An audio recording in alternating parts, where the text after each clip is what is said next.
Hello and welcome to week 5 in the psychology of adulthood, and we are going to be looking at young adulthood, and really very rich part of this course.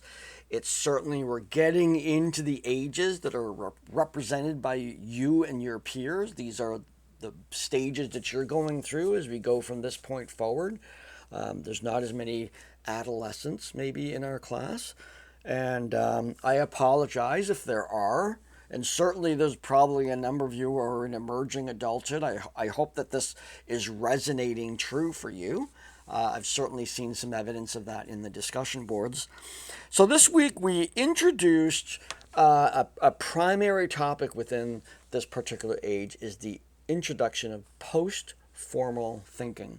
Now, up until now, we've seen it, in lifespan development, we see from very early on, we introduce Piaget's cognitive developmental theory, and we move from the 4 stages right up to the one that happens in adolescence, and that's formal operational thinking. Allow us to abstractly think about ideas. We have a sense of time, of future consequences, those kinds of things, and we're adapting to those. What happens in post-formal thought is we do not necessarily develop a qualitatively different way of thinking. We still see things abstractly. We still understand the sense of time. What we begin to understand is that reality has subjective qualities. Let me explain. In the discussion, I'm going to have you consider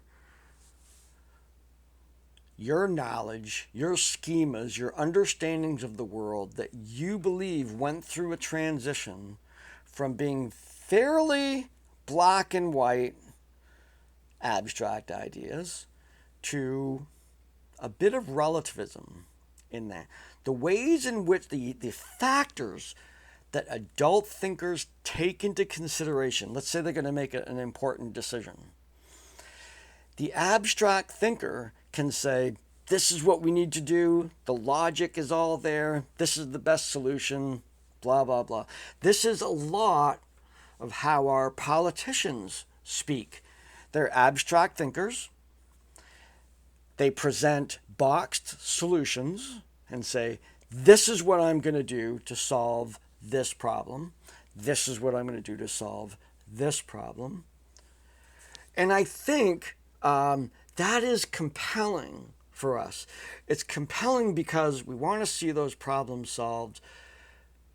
We're motivated for somebody to do something, and it fits with our ideas and preconceptions of the world, so there goes our vote.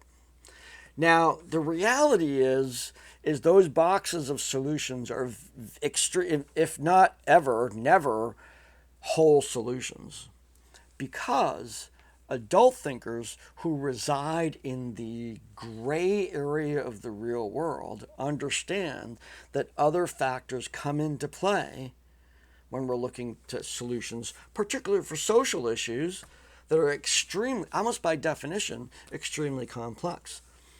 So what we end up seeing is a relatively concrete level of thinking in terms of the idea of creating solutions for social problems. The realities are much more gray. Lots of different ways in which something can be approached. That complex problems necessitate complex solutions, but it's really hard to put complex solutions on a little, 8x10 mailer that's going to stick in your mailbox like we're dealing with right now. Okay, so ways in which adult thinking is different than adolescent thinking. Absolutes are rare. The alls, the nevers, always, all of that stuff, incredibly rare. To say all people or all things or every time or always they say this kind of thing, those are incredibly rare. That just doesn't happen very much in nature. Simple solutions are rarely the case. There's all kinds of other variables that come into play where certain solutions will not work, if not even cause more damage. Subjective factors like emotions, culture, perception play a role in solution building. The thinking is practical, flexible, and we can engage in a process called dialectic. Dialectic thinkers can come up with a solution, and then they can do an anti-solution and critique their own solution. They can build, okay, here's what I think should happen. Let me build an argument against it to test it against that kind of thinking. To be the devil's advocate for our own ideas. It embodies emotional intelligence, truth versus absolute truth, those kinds of the relativism of that. Now, there are facts, and we hear that, as I say that, I think of, alternate facts and, that kind of rhetoric that was going on. It's not what I'm referring to.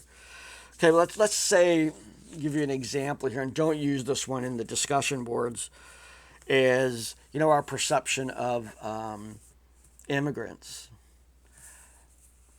Now, immigration is a standing problem in the United States. It's also a fantastic part of the United States. I mean, having people from other countries bring their cultures here and enjoy the great things that this country can offer is awesome. It enriches us. It's great, but it's not a perfect process. And so kicking everybody out means that you're going to take individuals who they may be illegal, but they're working, they are supporting a family, they have kids, they're members of their community. Lots of means you're gonna, families are gonna lose their breadwinner maybe, and those families may be incredibly harmed from that.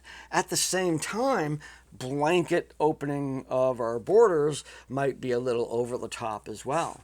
So the solution is going to be somewhere in the middle.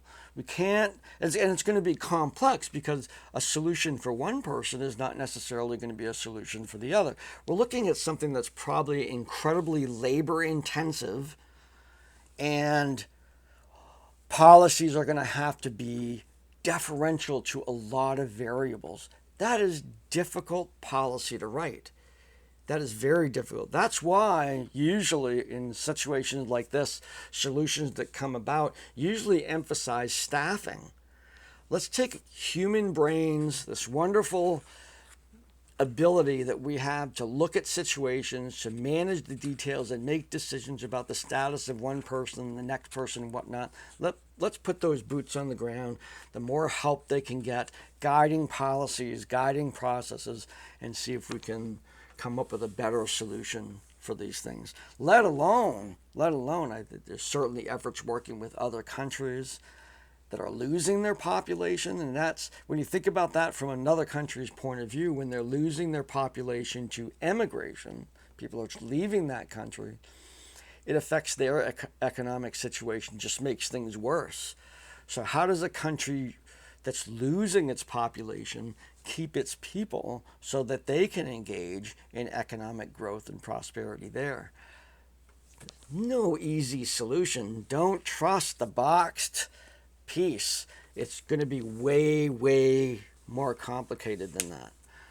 So I'm asking you to talk about anything but immigration in this discussion board and talk about how your ideas have changed becoming an adult.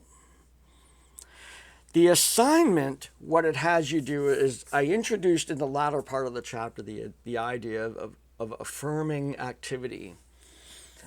Now, this kind of relates to theories of personality, which is a that's the other class that I teach here, is personality. And there are theories of personality, but one of the resonating aspects of any study of personality is this notion that personality is a stable aspect of who we are. Now, we know that we can change aspects of our personality. Difficult to do so. We know that the environment, both rewards and punishments, acts ways of our personality, and the way that we are, and the way we act doesn't have to necessarily be in line with our personality. We can act outside of our personalities, but the general premise is that they're sort of stable. This sense of who we are is sort of this process of discovering throughout childhood up until young adulthood, of discovering who you are, who you really are, where you're most comfortable, where it most fits for you. And then in adulthood, we have the capacity to decide, that's who I'm going to be now. This is probably exemplified the most with individuals of different sexual orientation coming out.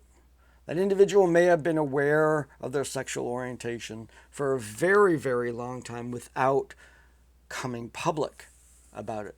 But they reach adulthood and they're like, well, now that I'm an adult and I'm in charge of my life and I'm looking, that individual may say, it's time for me to be me. We can do that in all kinds of ways. It can be career-related, family, where we live, what we do for hobbies, whatever. It can be who we date. All of these things can all be aspects in which we as adults have said, this is who I am, and I'm going to now act in a way that affirms that perception of who I am. So I thought through an assignment you could share aspects of yourself that you have affirmed through your own actions. You could even include, if some of those are still in the works, you could even include, this is who I am, if you feel like sharing that. And at some point, I will begin acting in an affirmative way for this. Or maybe for reasons of your own logic and decision making, there are aspects of who you are that you have decided to keep private and not expand to the world. There could be circumstances where that would not be entirely advantageous to you from your perspective. So that's what the assignment is, to look at activity that you engaged in, that you have engaged in or plan to engage in, that relate to affirming what you have now discovered as your true self, that sort of sense of who you really are. So those are the two. These are deep assignments. These are very, I think I actually have been critiqued for asking too many personal things in some of my classes. I certainly look at these objectively, and I don't evaluate people on their choices or whatever. But I think being able to apply these things to a deep understanding of yourself is one of the benefits of studying psychology. So, all right. So I'm going to stick with it and share with me what you will. It certainly is confidential and whatnot, but I really like to. This is one of my favorite assignments that I've designed. It really allows me to take a look at the courage that some people have of being who they are, the joy it brings. They may just be. Maybe there's nothing really controversial with anybody about who they are, but they have just found a joy in just being able to be who they are.